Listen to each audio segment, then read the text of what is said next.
ഡോക്യുമെന്റിൽ, അതായത് exam 10 document, ഹോമിലെ exam 10 ഡോക്യുമെന്റിൽ കലോത്സവം _DB എന്ന് പറഞ്ഞ ഒരു ഫയൽ ഉണ്ട്.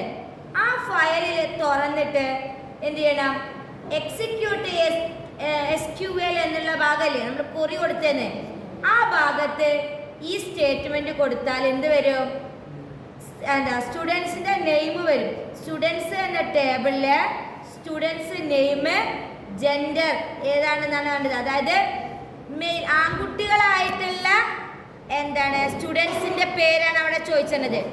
കണ്ടോ, ബോയ്സ് പാർട്ടിസിപ്പേറ്റിംഗ് ദ ബോയ്സ് എന്താണ് കോമ്പറ്റീഷന് പങ്കെടുക്കുന്ന ആൺകുട്ടികളുടെ പേര് എന്താണ് നമുക്ക് കാണിച്ചു തരാനാണ് പറയേണ്ടത്. കൊറിയൻ നമ്മളൊരു സ്റ്റേറ്റ്മെന്റ് കൊടുക്കില്ലേ, അതാണ് അതിൽ പറയുന്നത്. അപ്പൊ അതിന് വേണ്ടത് സ്റ്റുഡന്റ് എന്ന് പറഞ്ഞ ടേബിളില് എന്താണ് സ്റ്റുഡന്റ് നെയിം വേണം, ജെൻഡറും വേണം. അപ്പൊ അതുപോലെ ഒരു മാതൃക അവിടെ തന്നിട്ടുണ്ടോ, അതുപോലെ നമ്മളോട് പറയുന്നത് എന്താണ് മൈമിൽ പാർട്ടിസിപ്പേറ്റ് ചെയ്യുന്ന, അതായത് പങ്കെടുക്കുന്ന കുട്ടികളുടെ പേരാണ് നമുക്ക് വേണ്ടത്. അതിന് വേണ്ട ഒരു സ്റ്റേറ്റ്മെന്റ് ഉണ്ടാക്കാനാണ്, കൊറിക്ക് വേണ്ട ഒരു സ്റ്റേറ്റ്മെന്റ്. അതായത് മൈമ് എന്ന് പറഞ്ഞിട്ടുള്ള എന്താ ഒരു ഐറ്റത്തില് പങ്കെടുക്കുന്ന കുട്ടികളുടെ പേര്. അപ്പൊ അതിൽ നമ്മളിവിടെ എന്ത് മാറ്റം വരുത്തിയാൽ മതി, സ്റ്റുഡന്റ് നെയിം എന്തായാലും വേണം അല്ലെ, പേരല്ലേ ചോദിച്ചേ. ഏത് ടേബിളിലാണ് അതൊക്കെ കിടക്കുന്നത്, സ്റ്റുഡൻസിൽ.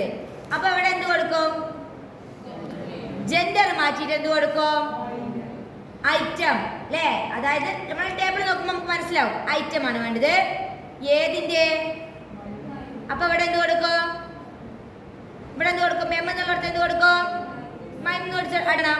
അപ്പൊ പോവാട്ടോ. അതിന് നമ്മൾ ചെയ്യേണ്ടത്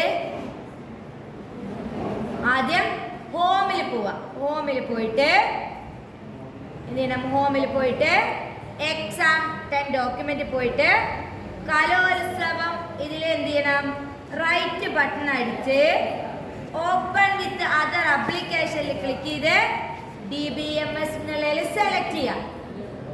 അപ്പൊ എന്താവോ, തുറന്നു വരും. ഇപ്പൊ ഇതിൽ നോക്കുക, ഇതിൽ നോക്കിയിരിക്കുക, അതിനുശേഷം ചെയ്താൽ മതി. ഇനി ഇവിടെ കാണാം ടേബിൾ, 2 ടേബിൾ ഉണ്ട് അല്ലേ. സ്റ്റുഡൻസിൽ ക്ലിക്ക് ചെയ്തിട്ട് നിങ്ങൾ ബ്രൗസ് ഡാറ്റയിൽ കൊടുത്താൽ എന്ത് ചെയ്യാം, ഇവിടെ സ്റ്റുഡൻസ് ആക്കി കൊടുത്താൽ കാണാം എന്റെ students ID, student name, item name, district ID, gender. അപ്പൊ നമ്മൾക്ക് ആദ്യം തന്നെ സ്റ്റേറ്റ്മെന്റില് സ്റ്റുഡൻസ് നെയിം വന്നു, ജെൻഡർ വന്നു, പിന്നെ അതിൽ കൊടുത്തിട്ടുള്ള ഏതാണോ എന്നുള്ളത് കൊടുത്തില്ലേ. എന്ത് ചെയ്യണം, അതിനെ തുറക്കുക. എന്നിട്ട് എന്ത് ചെയ്യാം, എക്സിക്യൂട്ട് SQL പോകണം. നമ്മുടെ ക്വസ്റ്റ്യനിൽ പറഞ്ഞിട്ടുണ്ടാവും എന്താണ്, സെലക്ട് സ്പേസ് ഇടുക, സ്റ്റുഡന്റ് നെയിം അല്ലേ, നെയിം എടുക്കുക, അവിടെ ക്ലിക്ക് ചെയ്യുക, എൻ്റർ അടിക്കുക. അടുത്ത എന്താണ്, ഫ്രം സ്റ്റുഡന്റ് ടേബിൾ അല്ലേ, സ്റ്റുഡൻസ് ടേബിൾ അല്ലേ, സ്റ്റുഡൻസ് ഇട്ട് എൻ്റർ അടിക്കുക. ഇതിനെന്ത് ചെയ്യുക, ഇത് കൊടുക്കണം, ഐറ്റം അല്ലേ. ഐറ്റത്തിൽ നിന്നാണ് നമുക്ക് കണ്ടുപിടിക്കാനുള്ളത് അല്ലേ. ഐറ്റം ഈക്വൽ ടു എന്ത് കൊടുക്കണം, ഒരു കൊട്ടേഷൻ കൊടുക്കണം. എന്നിട്ട് എന്തടിക്കണം, M വലിയതാണ്, MIME എന്ന് കൊടുക്കുക, കൊട്ടേഷൻ ക്ലോസ് ചെയ്യുക, കൊറിയനെ പ്രവർത്തിപ്പിക്കുക. അപ്പൊ എന്താണ് ആൻസർ, എത്ര കുട്ടികളാണ്, 6 കുട്ടികളാണ്. എത്ര ഓരോ പേരൊക്കെ വന്നില്ലേ. ഇങ്ങനെയാണ് കൊറി ഉണ്ടാക്കാൻ. എളുപ്പമാണിത്, മാതൃക അവിടെ തന്നിട്ടുണ്ടാവും, അതിൽ മാറ്റങ്ങൾ വരുത്തുക, അത് മനസ്സിലാക്കുക. ക്വസ്റ്റ്യൻ വായിച്ചു നോക്കുക, അപ്പൊ നമുക്ക് മനസ്സിലാവും അതിൽ കൊടുക്കേണ്ടത് എന്താന്ന്. ഓക്കെ, ഇനി എന്ത് ചെയ്യാ, ഇതിനെ സ്ക്രീൻഷോട്ട് എടുക്കാൻ പറയണം. പ്രിന്റ് സ്ക്രീൻ അടിച്ച് എന്ത് ചെയ്യാ, സ്ക്രീൻഷോട്ട് എടുക്കാം.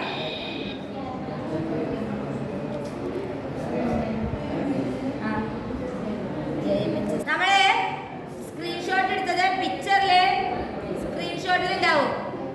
അപ്പൊ എന്ത് ചെയ്യാ, ഇതില് സ്ക്രീൻഷോട്ട് സെലക്ട് ചെയ്യാ, സ്ക്രീൻഷോട്ട് സെലക്ട് ചെയ്യുക, റൈറ്റ് ബട്ടൺ അടിക്കുക, കോപ്പി, പിന്നെ എന്താണ് ഹോമിലെ സ്റ്റുഡൻറ് വർക്ക് പ്രോഡക്റ്റിൽ കൊണ്ടുപോയിട്ട് എന്ത് ചെയ്യണം? പേസ്റ്റ് ചെയ്യാം. എന്നിട്ട് എന്ത് ചെയ്യുക? അതിന് റീനെയിം കൊടുക്കാം. നിങ്ങളെ റോൾ നമ്പർ വെച്ച് അതിനെന്ത് ചെയ്യുക? റീനെയിം കൊടുക്കുക.